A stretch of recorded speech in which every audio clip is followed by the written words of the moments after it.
सूर्य की फैलती हुई रश्मियों के साथ करते हैं धर्म और अधर्म की बात। और महाभारत। धर्म को बचाने में कृष्ण ने थमा दिया गांडीव। अर्जुन के हाथ में अज्ञातवास का वह समय, लाक्षागृह की आग में झुलसा मन, तितिर बितिर जीवन। तितिर बितिर जीवन, नहीं दूंगा नोक भर जमीन, कौरवों का उद्घोष था।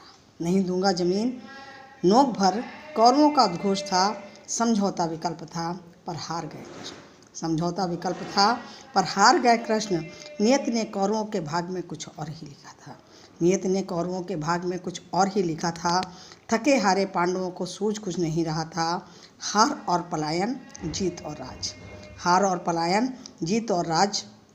भाई बांधवों का मोहपाश, परिजनों के बंधनों में अर्जुन विवश खड़े थे। परिजनों के बंधन में अर्जुन विवश खड़े थे।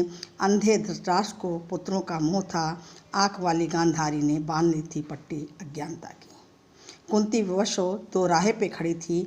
आज स्वीकार था कर्ण को छोड़ने का पाप। आज स्वीकार था कर्ण को छोड़ने का पाप। उस पाप से माँ की ममता बड़ी थी। उस पाप से माँ की ममता बड़ी थी। पांडु को तो खो ही चुकी थी, नहीं चाहती थी उनकी संतति को खोना। पांडु को तो खो चुकी थी, नहीं चाहती थी उनकी संतति को खोना। राज पाने की लालसा से विडंबना बड़ी थी। अंत में यही हुआ, मिली सजा भीष्म को मौन रहने की। अंत में यही हुआ, मिली सजा भीष्म को मौन रहने की। 6 माह बाणों की सैया, 6 माह बाणों की सैया। और दुशासन के रक्त से द्रौपदी ने धोए केश। और दुशासन के रक्त से द्रौपदी ने धोए केश। नियत के चक्र में 100 पुत्रों वाला, नियत के चक्र में 100 पुत्रों वाला धृतराष्ट्र शकुनी की चाल से अकेला खड़ा था। शकुनी की चाल से अकेला खड़ा।